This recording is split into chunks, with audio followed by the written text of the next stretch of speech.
It was the night of December 1st, 1955, an ordinary winter evening in the city of Montgomery, Alabama. Rosa Parks, a 42-year-old African-American seamstress, boarded her regular city bus after a long day at work, simply wanting to go home. But at that time, segregation laws were still in full force.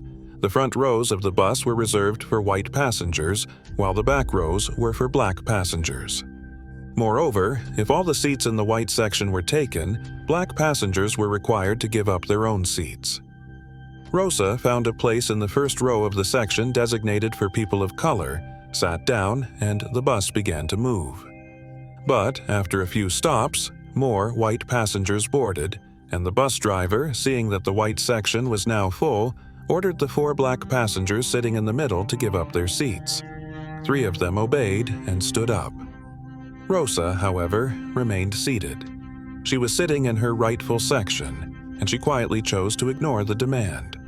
The driver, irritated by her refusal, began to confront her. Rosa stayed calm. This was her seat. In a steady, gentle voice, she said, "No." The argument continued. Neither Rosa nor the driver could have known that those few words would spark a movement that would change the world. Frustrated by her quiet defiance, the driver pulled the bus over to the side of the road and called the police. After all, a black woman, deemed less valuable than any white person under the law, was refusing to give up her seat to someone society claimed was superior. And just as expected, the police arrived shortly after and arrested Rosa Parks. She was taken to the station, fingerprinted, and charged with disturbing public order and violating the segregation law. When she asked, "Why do you push us around?" one of the officers simply replied, "I don't know, but the law is the law, and you're under arrest." That cold, dismissive answer reduced a deep injustice to a mere legal formality. Later, Rosa would say, "I didn't get on the bus to get arrested. I got on the bus to go home," emphasizing that she wasn't physically tired, she was tired of giving in. But what had happened, and as a result of her act, she was arrested. Yet, Rosa's defiance in that moment wasn't a sudden burst of stubbornness. It came from years of accumulated exhaustion, frustration, and quiet determination in the face of injustice.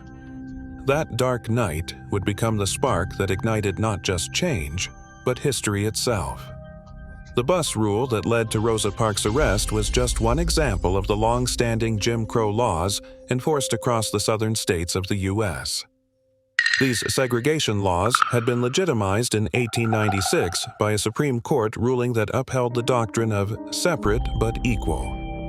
This ruling opened the door to the systemic separation of white and black Americans in nearly every aspect of daily life, though in reality it was never equal. It was a thinly veiled justification for keeping African Americans in a lower social tier. By the late 20th century, in states like Alabama, racial segregation had become a normalized part of everyday life. Black and white children went to different schools. The schools assigned to black children were often poorly funded, neglected, and in terrible condition. Even when a court ruled that black children at least deserved the same education, white lawmakers chose to ignore it.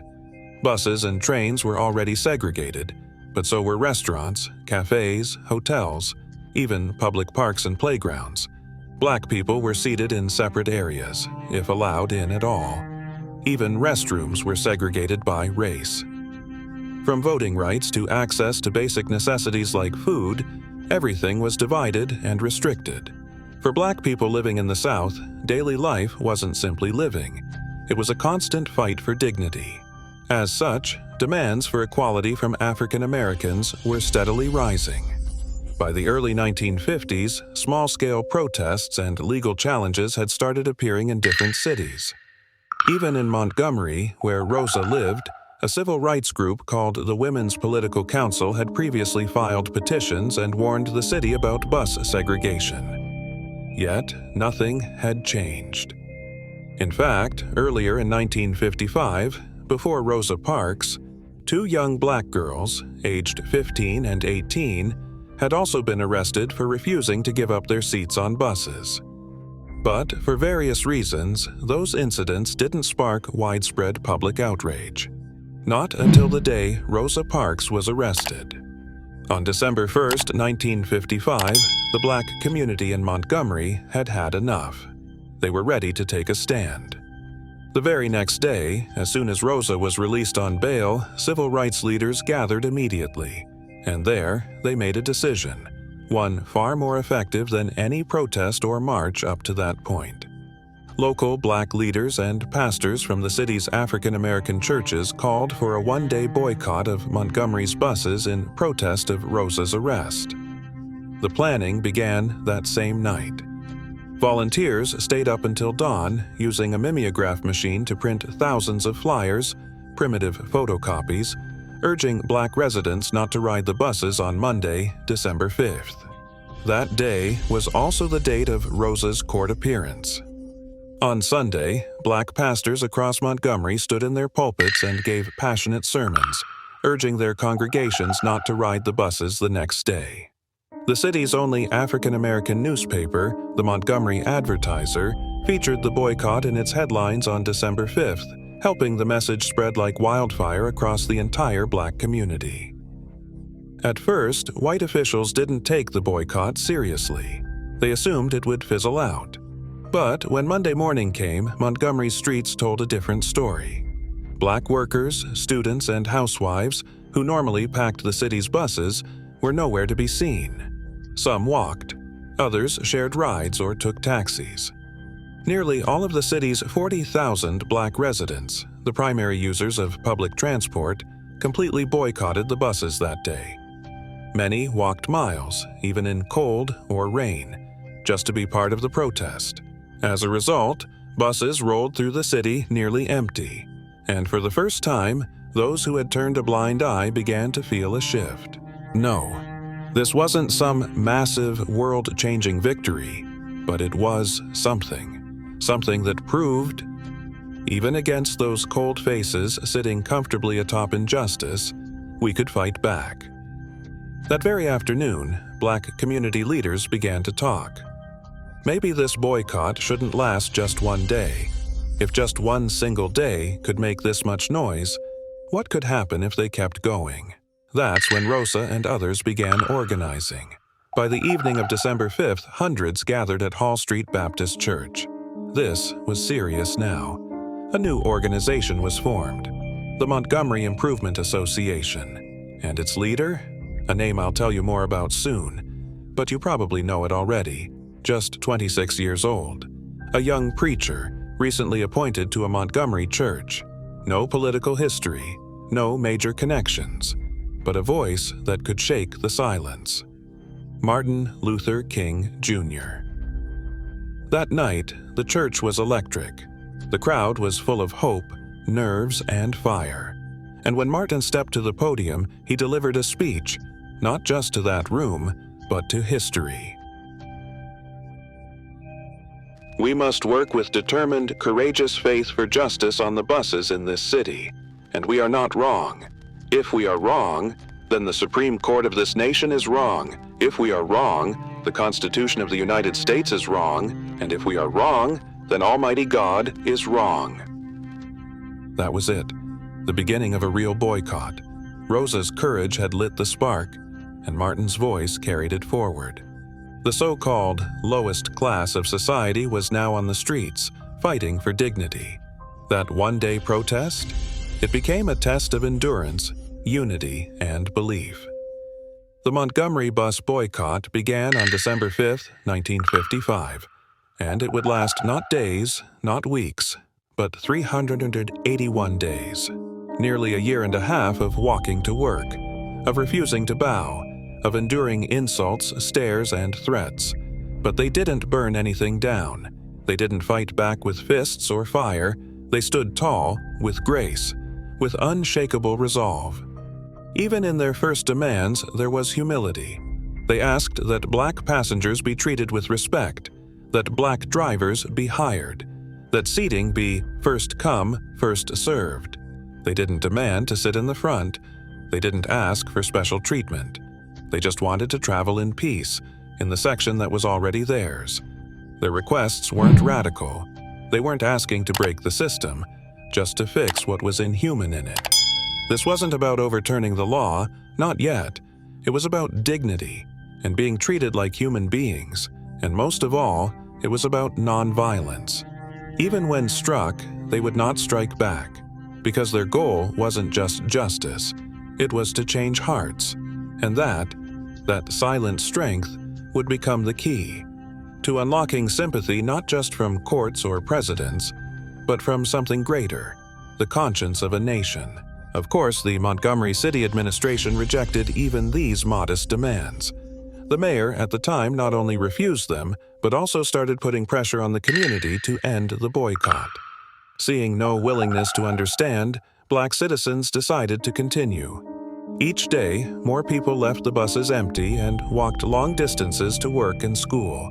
Their determination shocked many of the white citizens who thought this would blow over quickly, because clearly, no one and nothing was indispensable. Black taxi drivers lowered their usual 45-cent fare to just 10 cents, the same as the bus fare, to support the boycott. Money wasn't the issue. People were simply fighting for their dignity. When the city banned this price cut, another system took shape: carpooling. Hundreds of Black drivers started picking up neighbors and even strangers each morning. Churches and volunteers organized a massive network of nearly 300 cars. Still, thousands had to walk miles every day. Yet the phrase, "We'd rather walk in dignity than ride in humiliation," became the shared motto of the movement. The longer the boycott lasted, the more pressure the white establishment applied. As the boycott dragged on, the pressure from the white community escalated. By January 1956, barely a month into the boycott, the homes of Martin Luther King Jr. and other leaders were attacked with small explosives late at night.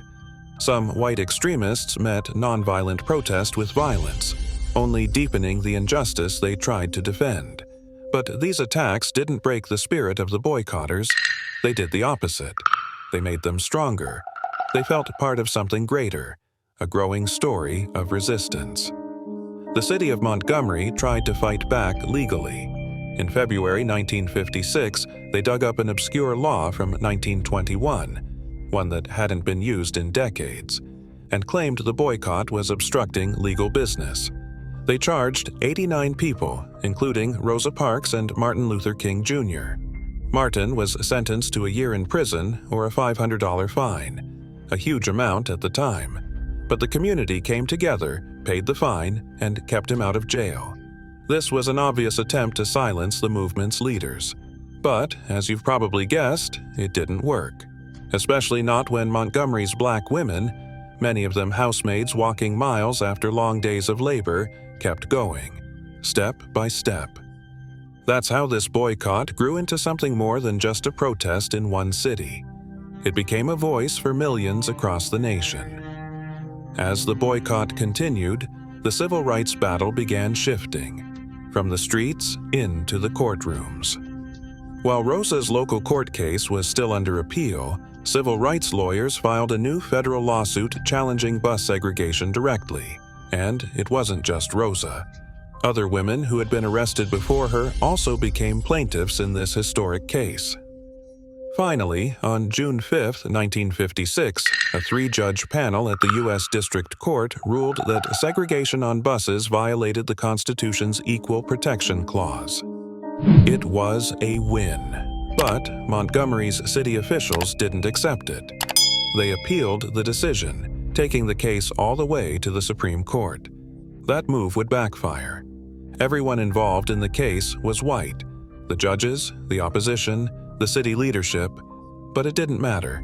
After months of review, on November 13, 1956, the Supreme Court upheld the ruling. Segregation on public buses was unconstitutional. The official written decision reached Montgomery on December 20, 1956. The boycott was over. Victory. After 381 days, a year and 16 days of walking, organizing, hoping, they had won. Thanks to Rosa's spark, segregation on Montgomery buses was officially ended, and the same Black passengers who had once said, "We don't need to sit in the front, just let us sit in peace, were now sitting wherever they wanted. On December 21, 1956, Black citizens, led by Rosa Parks and Martin Luther King Jr., boarded the buses again, this time with no designated colored or white sections. Anyone could sit wherever they pleased. Some white passengers were visibly uncomfortable. Years of habit weren't erased overnight, but it didn't matter. For the first time in U.S. history, segregation had been defeated by law. Of course, that didn't mean peace arrived overnight. Extremists reacted with more violence, more bombings, more threats. But now, for the first time, the law protected the right side. And yet, while public transport calmed down, Rosa Parks paid a steep price. She was fired from her job. Her safety in the city was no longer guaranteed. In 1957, she and her family were forced to leave Montgomery altogether. Yes, thanks to her, millions would live more freely. She would go on to be known as the First Lady of Civil Rights. But her own peace was lost. Her sacrifice didn't end with that one act. Still, the world took notice. Martin Luther King Jr. made the cover of Time magazine. Their story went global, and the movement grew into something far beyond buses. It became about life itself, about the right to exist with dignity. After the boycott, reporters from around the world came to Montgomery. Martin and Rosa became two of the most recognized Black leaders in history, and they weren't alone anymore. The spark they lit ignited others. The Greensboro sit-ins in 1960, the Freedom Rides in 1961, the Birmingham Campaign in 1963, the March on Washington, and the I Have a Dream speech. Their cry for justice echoed across the globe, and finally, the laws began to change. 1964, the Civil Rights Act. 1965, the Voting Rights Act, 1968. The Fair Housing Act, segregation, once written into law, was now torn out by its roots. All because one woman said no, and one man said, "We will not fight with fists." Their words became a global symbol of justice, of resistance, of courage. So let's go back to the beginning. One woman's act of sacrifice didn't just spark change, it accelerated the course of history.